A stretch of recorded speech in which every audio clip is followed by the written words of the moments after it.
stigma that, I don't know if I can keep up in class. I don't know if I can do that high intensity workout. That sounds intimidating.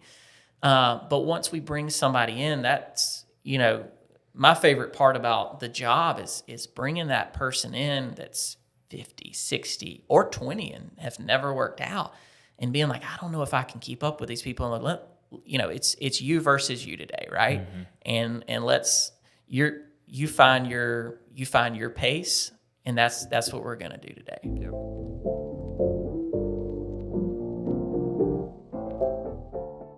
All right, everyone, welcome to Here for the Health of It podcast. I'm Dr. Randy. I'm here with Dr. Tom. Thanks for tuning in to Columbia's hottest podcast.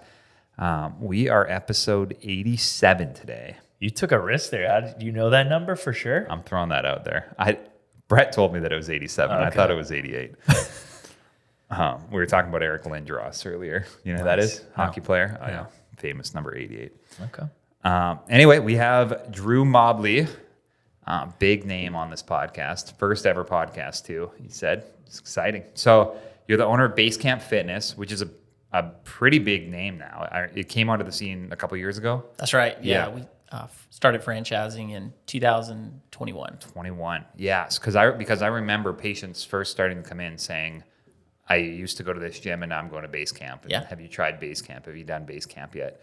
And then we did an entire team event at Basecamp. And then after that, we've had all kinds of team members there all the time. And Basecamp's like a regular word in the CFC vocabulary. And you're also the owner of Anytime Fitness on Divine Street too, which I know you've had that for 12 or 13 years now, I believe. So anyway, welcome to the podcast. Thanks for doing this. Yeah, thanks for having me on. So maybe let's start with the fitness world, I guess, how you got into it and why you're there. Because I feel like a lot of people who are into fitness want to own a gym. It seems like a big thing where you see someone who's fit and they're like, I want to quit my job and I want to open my own gym and have my own place. Totally. And I think there's this idea that it's maybe not easy, but it's glamorous, which isn't always the case, I don't think. So maybe walk us through how you got into this. Totally. So right into college, went to USC and pursued an exercise science degree and thought about going the physical therapy route, which leads into the fitness space and health. And then thought about pharmacy. My dad's a pharmacist, so I thought about going that route. I did go to grad school for exercise science, so I do have a master's in exercise science. During my master's program, I got certified to be a personal trainer and really had a passion at that point for working out, health and fitness. Saw an opportunity with personal training to make a difference in people's lives physically, and that really seemed to interest me a lot. So while I was in school, I headed to a local gym, Columbia Athletic Club back in the day. Mm-hmm. And who owns that? The Coley Brown senior owned that at the time. And it ended up transitioning to Gold's gym. But so anyway, started personal training. Long story short, Anytime Fitness fell in my lap while I was in grad school, and the guy that owned it was a local owner, but wasn't operating the club day to day. And so he found my wife now, and we were dating at the time, and brought her over to kind of run the club, and then brought me in as a package deal to say, hey, I know you do some personal training, so why don't you just come over with her and y'all run the show. And so her long-term goal was not to be necessarily in that space, but it just so happened she was transitioning jobs. So long story short, me and her ended up running that facility for him for about 18 months. And during that period, I got to see the inner workings of a business of fitness, which kind of opened my eyes. And through being self-taught and just seeing the ebb and flow of the day come in, I realized, like, hey, you can do this. And so graduated grad school in 2010 in August, and then I purchased that Anytime Fitness in October of 2010. So I was 24, and I just had to look at myself in the mirror and say, you'll figure this out, right? So you've gotten this far, and so it was really full steam ahead, and just said, hey, this is the best of both worlds, and just really found my passion. I love fitness, but I love the business side of it. And I said, hey, this awards me the opportunity to be involved in both sides. That's amazing. I mean, because we were talking before the show on how that's how we first met. I opened up Columbia Family Chiropractic October 2010, October 20th. And I remember when I first moved here, it was August, and I just went everywhere I possibly could that was in the health space and met you. And you were impressive because it was like, here's a guy same age getting into similar sort of space. And it's like, we got to figure this out. Did you grow up here? So I grew up in Lancaster, South Carolina, about 60 miles north. So you didn't really know many people here at that time, right? Yeah. So actually, undergrad, I did 2 years at University of South Carolina in Lancaster, and then I transitioned up here and was here about a year and a half. Yeah. And then went to grad school. So knew some friends that had traveled up here, but my family's not from here. I've got some cousins, but correct, yeah. Yeah, so it was just show up and put in the work to grow these things, which was pretty wild. And it's funny because I think back, like you let me do health screenings and you just gave me like a swab to the gym, and you were just like, yeah, come in whenever. You sat down and you were like, this is when the peak times are when people can come in. And it was awesome for me because it was just like, it got me in front of people to start talking about chiropractic. Totally. So thank you. I don't know if I've ever thanked you for that, but thank you for getting things rolling for me. Thanks for reminding me of that. So, but walk me through buying the gym, because you're 24 years old. Totally. You're like, all right, I'm decided I want to buy this gym. Yeah. And Anytime Fitness is kind of a big national brand, right? Sure. So huge. There's some corporate stuff. There's some red tape. Yeah. And even when I think about doing some of that stuff, because I've got some friends who own like a Chick-fil-A and things like that, there's so much corporate stuff that you have to go through. Just to really open, and then they have a whole bunch of rules that you kind of have to follow afterwards. Totally. So I think one thing that was extremely helpful that was kind of on my side, the owner at the time of the club was his actual full-time job was a business broker. So he had got into Anytime Fitness kind of in the infancy of its franchise back in 2000, maybe 5 and 6. And so with his help, he was able to kind of help navigate it and go, hey, here's how we can do it. I list and sell businesses, and there's a lot of legality to it as well. And he kind of helped me walk through that. And the brand Anytime Fitness has grown tremendously since 2010 as far as number of units and locations. So as they've grown, they've gotten, the cost has gone up. And so really being in at the right time awarded me the opportunity to, not get in over my head, be able to survive. I kind of knew the numbers because I'd been in the middle of it. Mm-hmm. And so that was extremely helpful from buying the business. Yeah. And maybe tell the audience a little about statistics, like gym statistics. What are the lifelines or numbers that you're looking at to make sure that things are operating and doing well? Totally. So, you have retention and attrition, right? And the goal is more people to stay, and you don't have to get as many people. But the reality is that people leave the gym for various reasons. I think, quickly what I found out is to reduce, and the industry standard is ever changing, but you're probably looking at somewhere along the lines of, over half of your members leaving when they sign up for a membership. And so what I quickly found out was, part of this business is just building relationships, right? Yeah. And building those sticky relationships that lead to them staying at your facility longer, having a clean place, like taking care of the place, and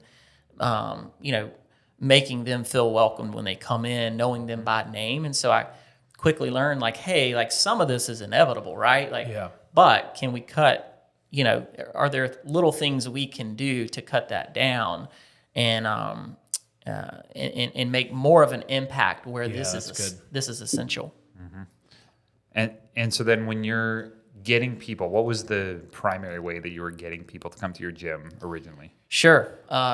That's a great question. So we have a really great location on Divine Street. It's nestled in the Shandon community. The University of South Carolina is right down the street. So between the students and, the faculty and staff, and you've got a constant flux of people coming in and out of that area.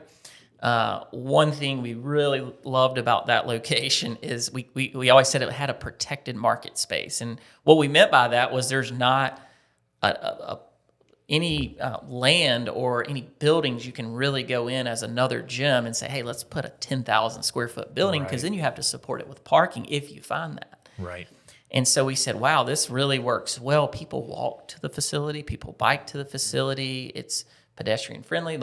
So it had all those things, and it's why today it still, does extremely well. So then, and I'm sure it's a little bit cyclical because all the students are here in certain months of the year. Totally. And even when I was looking back at January of this year, we roll into wherever we're working out, but we roll in and my daughter is 7. She'll be like, oh, it's busy today. It's January 1st. Everyone's doing their thing. Totally. And then she's like, man, when is it going to be less busy so we can park closer or I have more access? And I'm like, probably around, mid-February, early February, everything's going to settle down.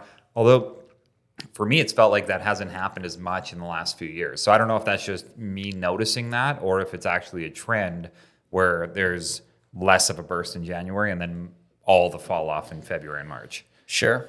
I think fitness has become more of a thing than it used to be in popularity, and people have their own way of exercising. And I would totally agree with that. I think we used to see a huge jump at the beginning of January, and then all of a sudden it fell off. And over the last couple of years, to be honest with you, I've seen more of January always tends to be a peak, but we've had other months.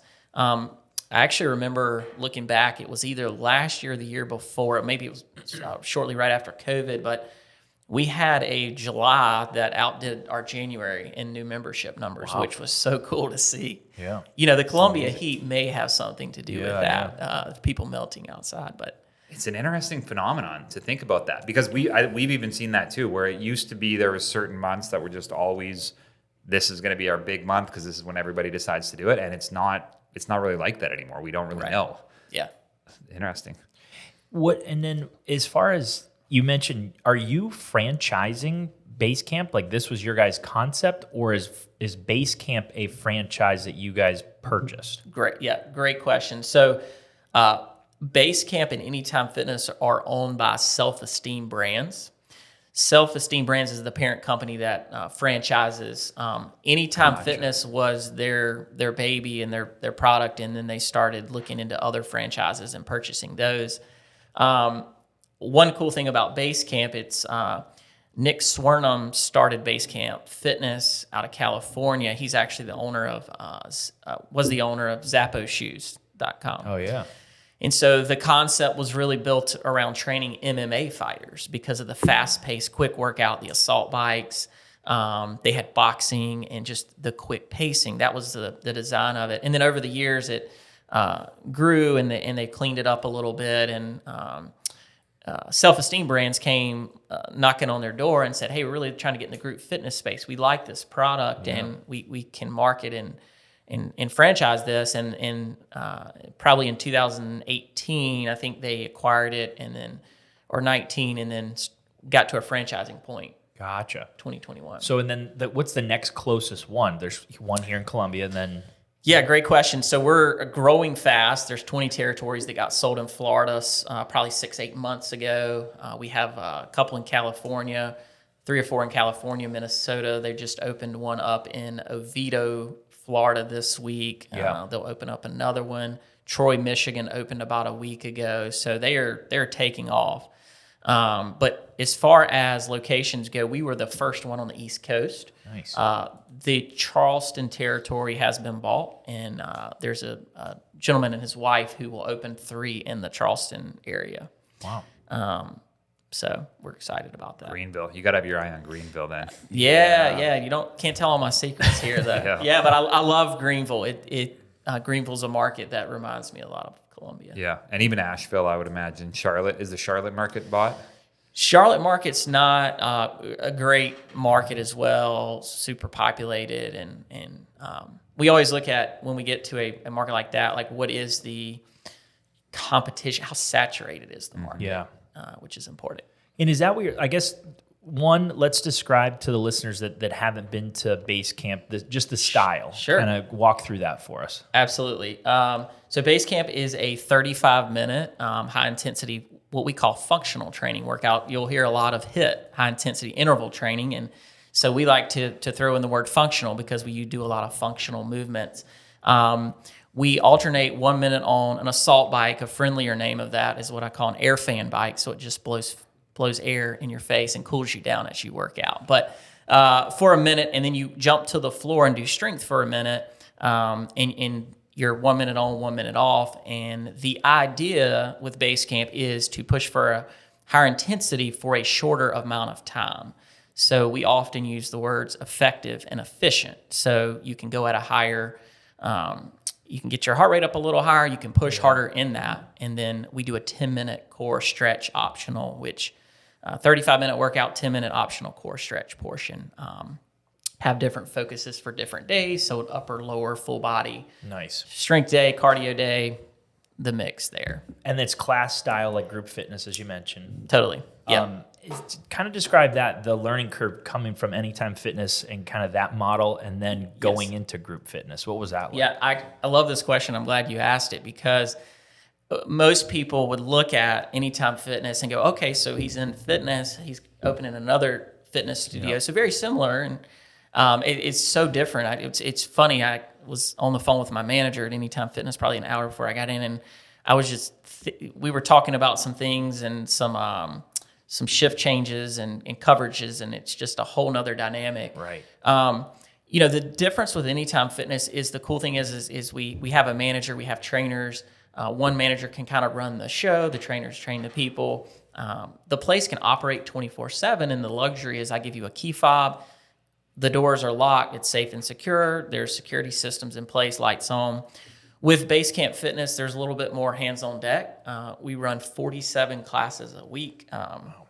Today, we run 9 classes. So we open the door. Somebody has to be there around 4:45. We run a coach to teach the class, and we also run somebody to run the front operation. So our morning classes are the busiest, and so there's a lot of attention there. And so staffing it from 4:45 in the morning until 7:30 at night is in itself. I was wondering, so say you have a trainer or somebody that calls off at the 4:45. Yeah. Are you getting a phone call at 3:30 or yeah, great question. Like? Right. So you know, Tom, as an owner, it's always on your back. So be prepared, right? I'm a heavy sleeper. My wife's not. So she's always trained to tap me on the shoulder and wake me up if need be. But great question. Some of our front house staff are also coaches, so they could transition in that. So having 2 people come in the door is nice. Not always the case, but when we typically build out a schedule, we usually go to, okay, who's the backup and who is, if this person teaches this morning and they're off this morning, we know they're still probably available in an emergency situation. So just identifying that. And to that, what sort of things do you look for in trainers? Like, what does your interview process look like? Do you make them do like bicep curls or any fitness testing? No, that's a great question. So 2 sides of the fence, right? So Anytime Fitness, I'm going to jump over to that. That is a more one-on-one approach where you're outside of a classroom, you're more isolated, it's slower paced, it's individualized. The workout itself and program is built for the individual to meet them exactly where they're at. The programming for Basecamp is done in itself, and then the coaches have the ability to put their own spice on the workout to add options. The biggest thing, and honestly the funnest, probably what I've enjoyed the most is kind of what I did when I sat here is kind of got this mic close to my mouth. But to be honest with you, we bring a coach in, we want to see fitness experience first and foremost. And then do they have a certification, which is super important, right? Do they know what they're talking about when they're describing these movements? Because they're teaching a class of 38 people. Right. Every coach is mic'd up. So our classes we have a wireless headset. So they have to put on a mic. We have a process where they come on and they give a pre-class announcement. They hit play and the workout stops, and they're navigating and moving a room and controlling chaos, and every minute people are moving around the room. Yeah. So the ability to command the room, adapt, and honestly, some people have never put on a mic and said, hey, let me be the voice for 45 minutes and motivate you. And so that's one question we ask them out of the gate is, hey, have you ever been on a mic? And we either get, yeah, or I don't know, that's new to me. So, okay. And some of the coaches, because you put on the app who's coaching which day, right? Totally. So and even like my wife and I, we like different types of workouts. So she'll be like, oh, I like someone that yells at me a little bit, or or tells me, I know you could do better. She needs like motivation side. Whereas I generally like a person who's maybe not doing that quite as much, or she likes someone who's funnier. I like someone who's more serious. Everyone has their own preferences, I think, which is normal. Yeah. But I'm curious if you're looking at the numbers with coaches each week and saying, hey, this class Susie is packed all the time. Sure. We need to go do trainings with Mary to make sure our classes are full too. Right.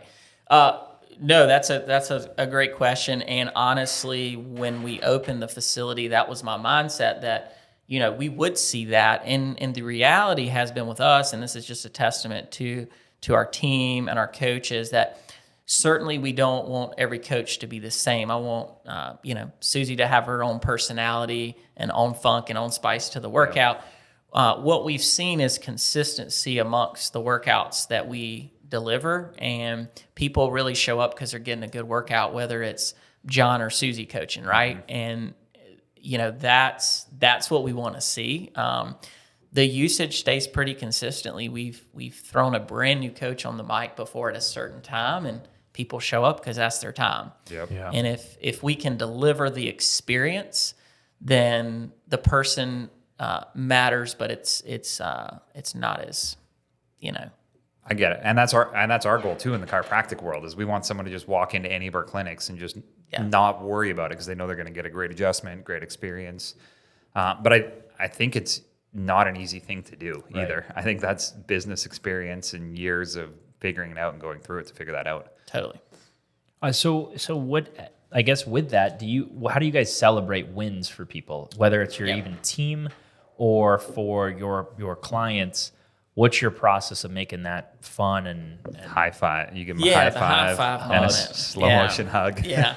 Well, I think it always begins at the very beginning of somebody's fitness journey, right? Like somebody's name is the most important thing to them, right? The recognition 100%. That you know somebody. So first and foremost, just calling somebody by name is giving them that welcome that they need, and that they're recognized. You know who they are. Going into the studio, how do we celebrate these little wins? And we don't build those wins around, hey, let's try to lose this amount of weight or hit this marker on the bike or whatever. But we have a program called a Strong Start program at Basecamp, which basically we celebrate when you meet your commitment of classes in your first month. If you sign up for 4 classes, you hit your 4th class, 8 classes, you hit your 8th class, or unlimited, we call that 10.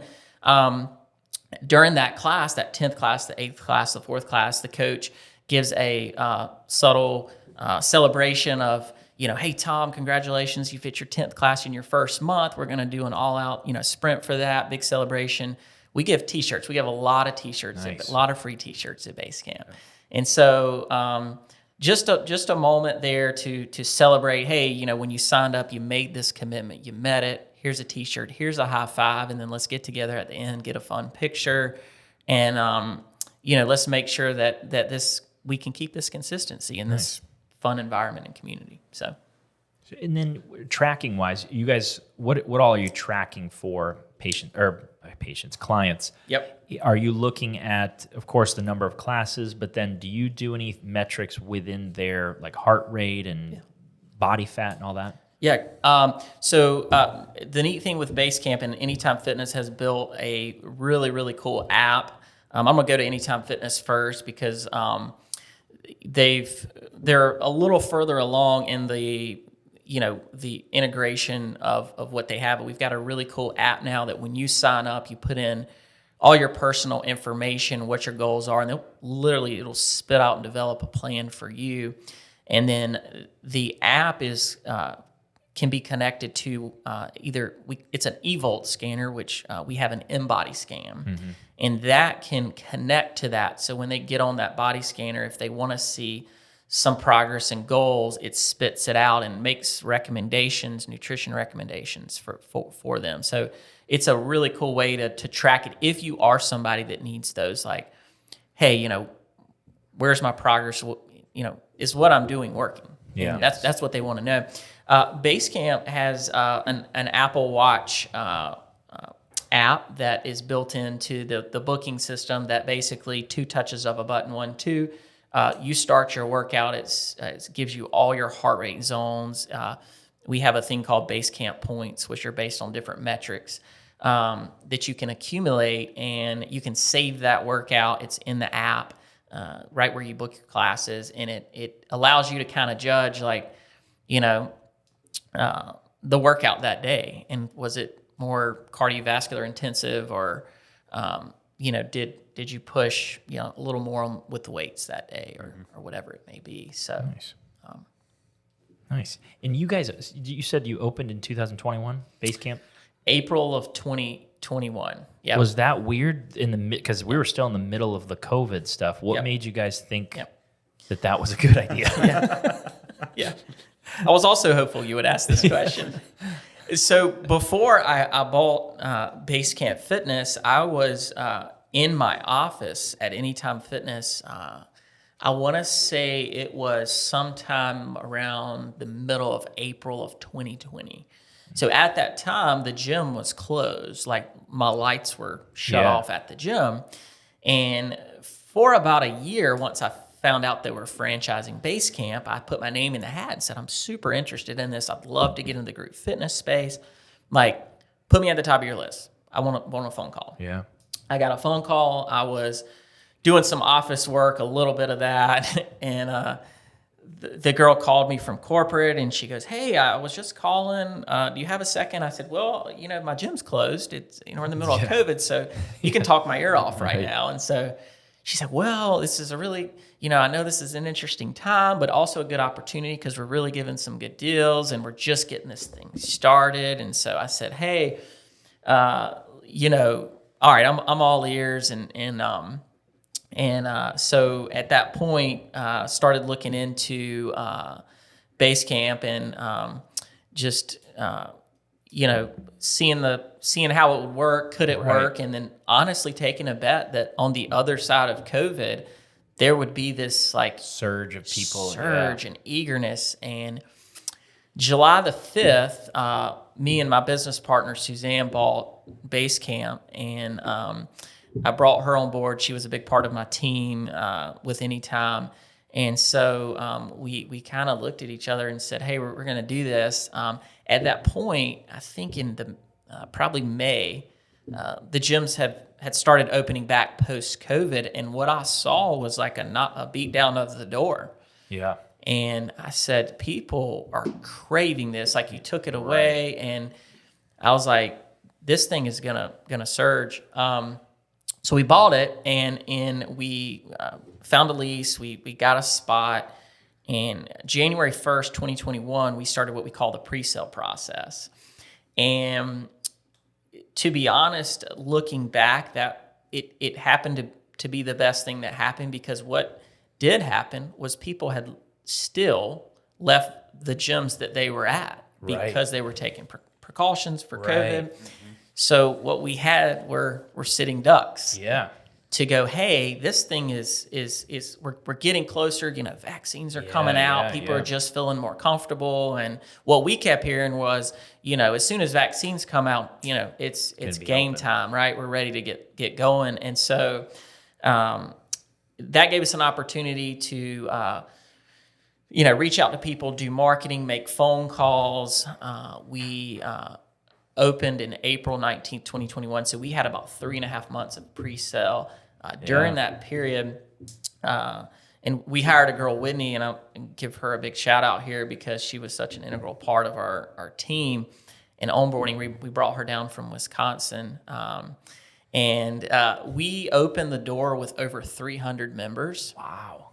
That's insane. That is insane. And so it still blows my mind to this day. Yeah. We did pop-up workouts at a Rosewood Baptist church gym. The church had shut down. They're redeveloping it. And we rented it's in a basketball court. And we had bikes and a TV and weights in there. And we bring people by for a free workout to see what it is.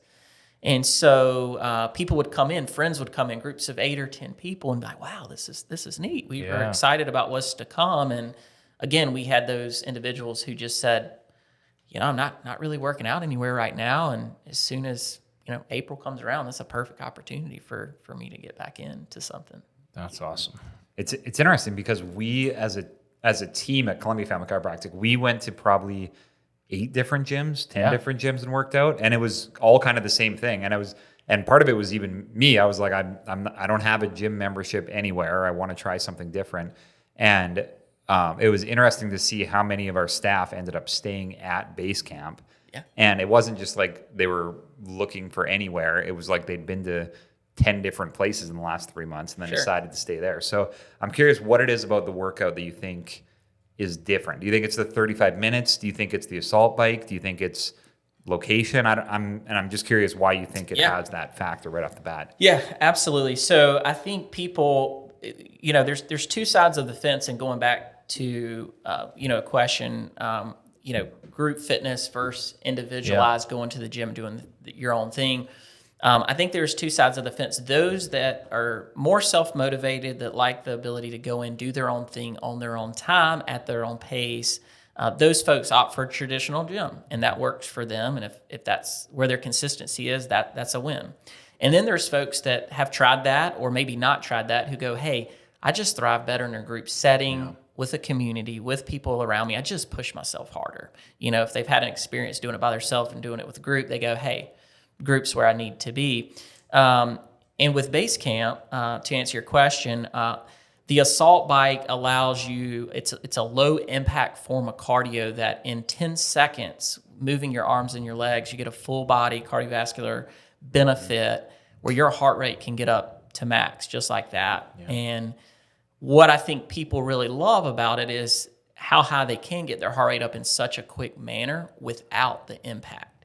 And what we often hear, and not, don't want to call out other places, but other places can the cardio piece can have that form of impact. Right. And so that may not be what they're looking for. And then the second piece is the strength piece. So we generally say we're 50% cardio, 50% strength.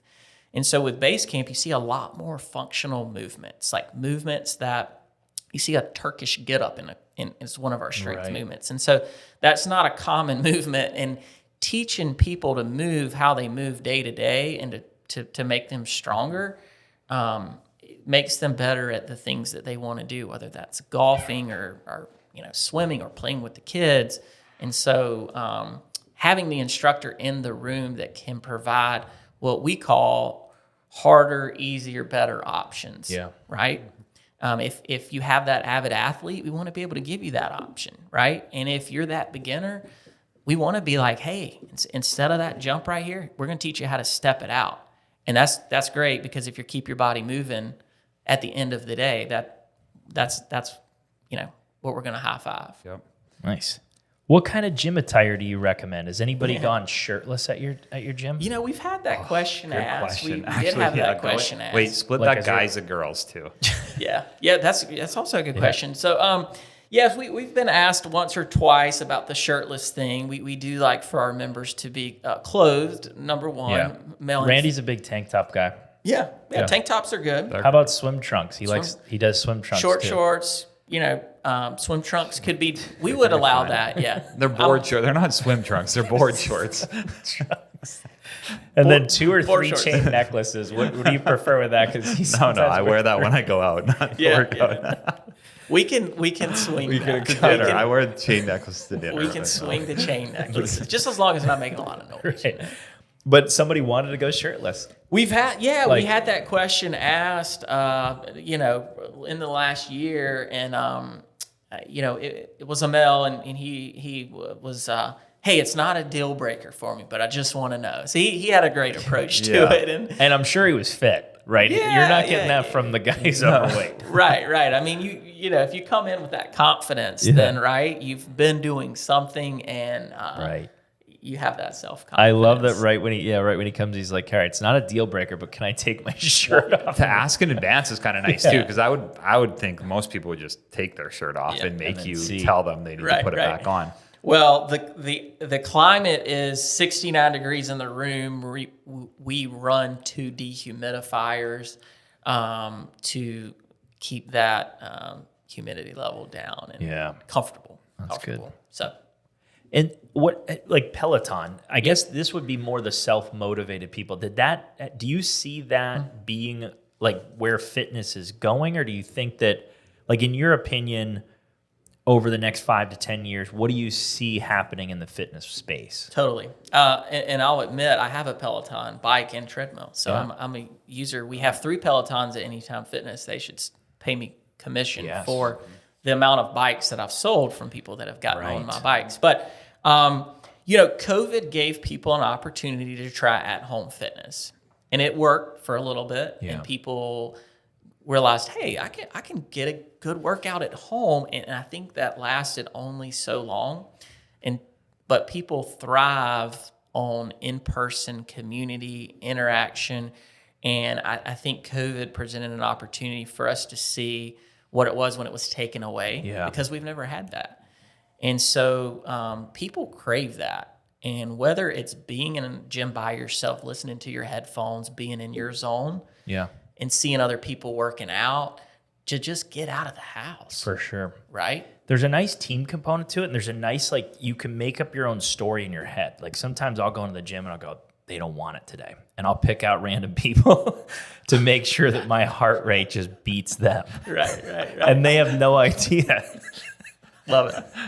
But I like that group. I like the group side of it. I like the tracking side of it, so you can kind of have that. With Peloton, I think their stock's gone down a lot from when they hit their peak time. They're still selling stuff. I mean, generally what we've seen is people that have gone, hey, when they come in, they call us and they're like, hey, I'm interested. We're like, hey, what sparked your interest? Like, well, I'm working out at home. I have a Peloton, and that's kind of run its course. I think I just need more of a push, because there's a complacency there that becomes involved with that. And so they, I think there will always be, with technology, there will always be that, Peloton company, the Mirror. There's a boxing one. There's a couple of them, right? They go, hey, how can we bring the fitness fun part in your house? And I think there's a lot of cool ways you can do it, but unless you're packing 10 friends over at your house and crowding the den space, I don't see a way that's going to be bigger than it is. And one of the things that I love about going to a gym is there's other people there who are usually fitter than you, or fitter than me. So when I was working out at home during COVID, it was like, I thought I was pretty hot stuff. I'm like, I'm lifting all the weights that I have. Man, I'm way up. I just look so good in this mirror. But then after a little while, I realized, I go, if I can bench press 250, I think I'm pretty hot, until the guy beside me at the gym is doing 350 or 375. And it kind of brings me back to like, I'm not hitting my potential when I'm just sitting in my house comparing myself to myself. Sometimes I have to go see like, other people are doing more. Totally. So I'm sure there's a component of that at Basecamp that isn't at Anytime. But is there people who are just like, they walk in the door and they're like, these people are way too fit. I'm out of here. I just can't do this. No, I think one thing I love about both places, between Anytime and Basecamp, that I will say that I can speak with confidence on, is you can go in both places and see a good ratio of male to female, 15 to 75, 80. And the thing I love about Anytime, it's always had that co-ed where you walk in and somebody can find themselves there. And that's what people want to see, right? When they walk in the place, that guy looks like me. Or I'm trying to work out, and that's exactly what I'm trying to do. And the same thing with Basecamp. I think it carries a stigma that, I don't know if I can keep up in class. I don't know if I can do that high intensity workout. That sounds intimidating. But once we bring somebody in, that's, my favorite part about the job is bringing that person in that's 50, 60, or 20 and have never worked out, and being like, I don't know if I can keep up with these people. And it's you versus you today, right? Mm-hmm. And you find your pace, and that's what we're gonna do today. Yep. How do you guys select music? Yeah, great question. Anytime we have a system called Rockbot, it's like a DJ platform. You can look it up, and they play music. We can select stations. We can select like time frames of stations. So at 9 o'clock at night, if you want to program that sucker to be like slow R&B, you can, or if you want it to rage late at night, you can do that as well. Rockbot. That's the Anytime Fitness. Rockbot. Yeah, Rockbot. Yeah. So with Basecamp, it's a DJ that I've yet to meet somewhere out there that corporate uses, and they have certain things, beats per minute that the songs need to be at. They want to mix up the stuff. The cool thing with that is we run off an iPad, and the programming's built into that, and my coach can hit play. There's a 15 minutes pre-class music. Yeah. When they hit play, they hit forward, that 10-second countdown's on, boom, it starts. Automated. And so what it does is it takes the coach out of thinking about messing with the music. Because the last thing I want to do is have my coach thinking about the music. Right, what song to play next. The music should motivate. The beat's always going to be high. But I want them focusing on the class, right? Like the people, like motivating the people, helping the people, and coaching. Where does one train to be more motivational? Like, do you guys have scripting on like, hey, say empty the tanks at a certain point? Or? No, yeah, great question. You can do better. You can do better than that. Yeah. Do one more. That's a really good question. We with Basecamp, we've always felt like you don't follow a script, right? We're gonna give you the guide, right? Like there's gonna be a pre-class, right? There's gonna be starting people out. We have programming for each day. Some programming may be more bike involved. Some may be more on the floor. Yeah. And part of onboarding a new coach is teaching them these steps and processes. But I think this starts at the very beginning when we have somebody come in and say, hey, throw a mic on. Teach me something. Right. Not Basecamp. You don't know it, but just teach me something. Right. And can they talk through that? In hearing some of that motivational talk, I feel like it's something that some people just have it, right? And other people are still motivating in a different way. They just may not have those one-liners. Right, gotcha. Have you ever had to tell someone to not say something on the mic anymore? Like they say they're using a certain word that's just, maybe not a bad word, but just a word that is weird. Typically what we see the most of is just a lot of repetitiveness if we do out of the beginning, just because if you're new to it or the coaching, you may be saying a lot of words. I say empty the tank 50 times. Empty the tank. I don't know if we've ever said empty the tank, but I'm going to throw that in the hat because that could be that, empty the tank. Is there any hope you've met Brett? Yeah. Would he be a good fit in the gym? Like, is there a way to put muscle on him? Because he's just really skinny and tall. I don't know. Yeah, we could start him out with some muscle milk or something like that, and then he's got to eat different. Yeah. Right. Yeah, he's. But we there's hope for you, Brett. There's hope for you. You just got to show up, big guy, and you got to move heavy weights to move heavy weights. That's right.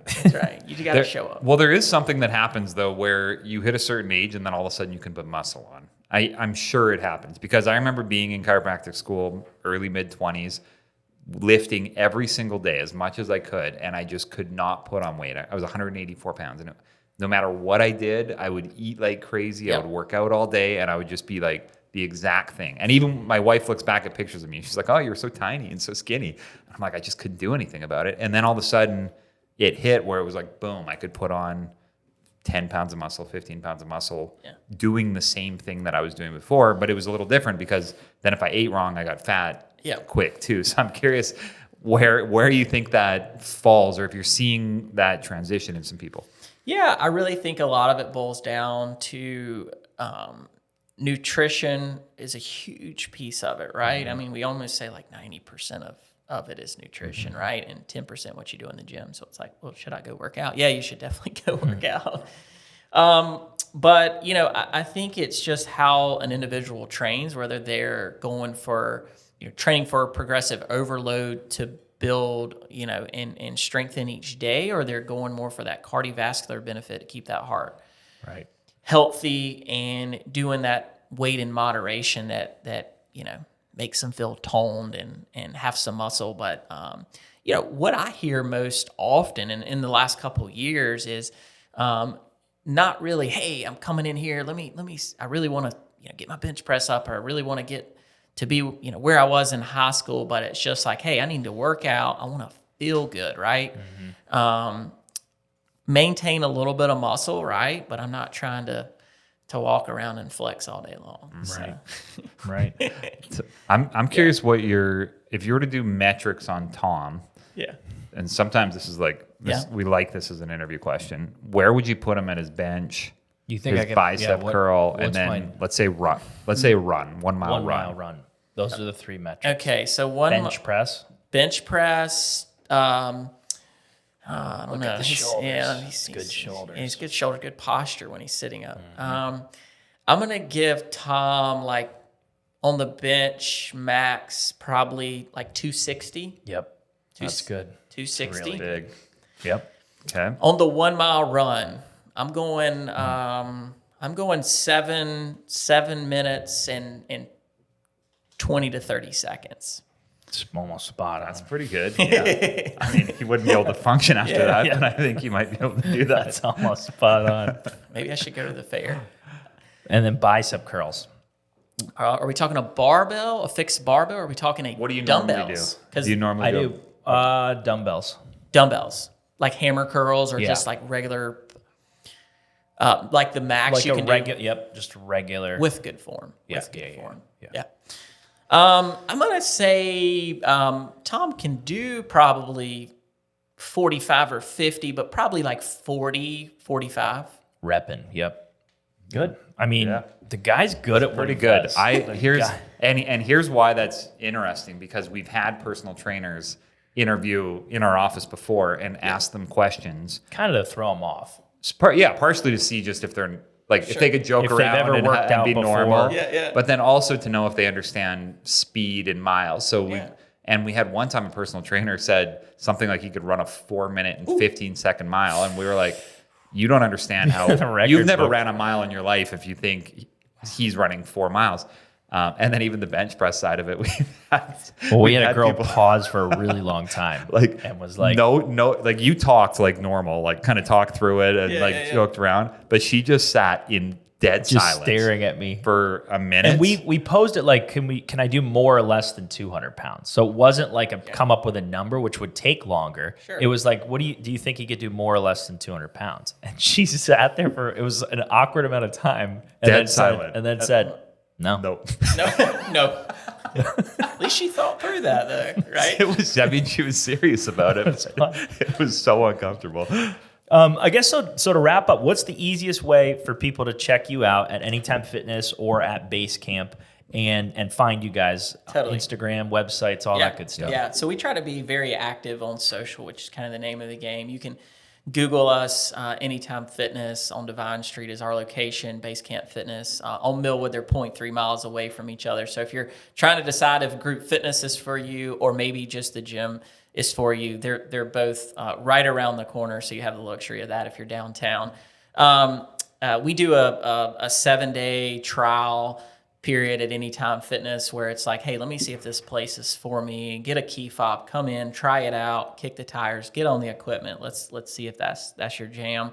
And then with Basecamp, it's just all about filling the workout, right? Like I can't take somebody on a tour and say this is what it's going to do, but hop in a free class. We'll give you the opportunity to kick the tires, test it out, and you tell me how the workout feels. Nice. And is it best for them to reach out to you on Instagram? I think originally when I started, one of your staff, probably Whitney, reached out to me and was saying like, hey, you want to come check it out? We love Instagram and we love the ability to connect there. We do have people reach out to us on Instagram and say, hey, I love your stuff. I'd love to try a free class. And we help connect them the dots and say, here's the class times XYZ. You can go to our website and book a class, self-book a class at 9 o'clock at night. You can book a class for 7:30 the next morning. Sweet. Which is an easy hands-off way. We always like to talk to people before they come in just so they know, like, if they have a leg that's bad and they're coming on a leg day, let's maybe start with an upper body day first, right? And so it's always good to know a little bit before they come in. We don't need to know a life story or dissect that, but just a little bit.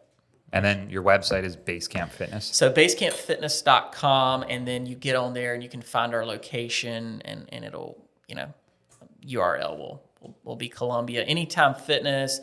Google is such a way now that it knows your location. So you type in Anytime Fitness and boom, we pop up Vine Street at the top. So that's a great way to find us and check us out. And, I am still a big part of both facilities. Basecamp, I'm there day to day. Anytime I am connected with my manager. And so we're really have always been committed to the member and making sure that experience is A+. Good. Nice. And then is there anyone in Columbia that you think we should have on the podcast? Either they could either be a client or they could be one of your friends. I don't know how gym owners, if they are like get together or other businesses. I was thinking about this today, and I love, as fitness owners, we do love connecting with others in town. There's a lot of people that do a lot of different things well. And so you're asking for another potential. Who do you think would be cool to have on this podcast? The hottest podcast. The Columbia's hottest podcast. The Columbia's hottest podcast. Yeah. An interesting concept, and it plays into health and fitness, is the cryotherapy. Oh yeah. And John Hooks is a guy who actually lives, I think, in the Northeast. Yep. And John, I think, he can confirm this, I think he came from the waste management business. Do you know John? Yep, we had him on. He's been on the hottest podcast. He might have helped you get on here, actually. John might have recommended No, he is a great guy. Okay, I'll give you another guy that I think highly of. John. Tracy Stursberg and Jonathan Coonsey have profiled there's some good names in the fitness or nutrition space. And then Jason Brunson, Athletes Arena, great guy, super knowledgeable. You're naming all of our people. Yes, we had Coonsey on and Brunson. Have you had Brunson on? Yeah. Okay, I'll go to my phone. But these are all great people then. Yeah, it's been amazing. Good. All right, cool. Great. All right, well, we appreciate it. Thanks for your time. Thanks for having me. Go check out Basecamp. Awesome. We're here for the health of it. For the health of it.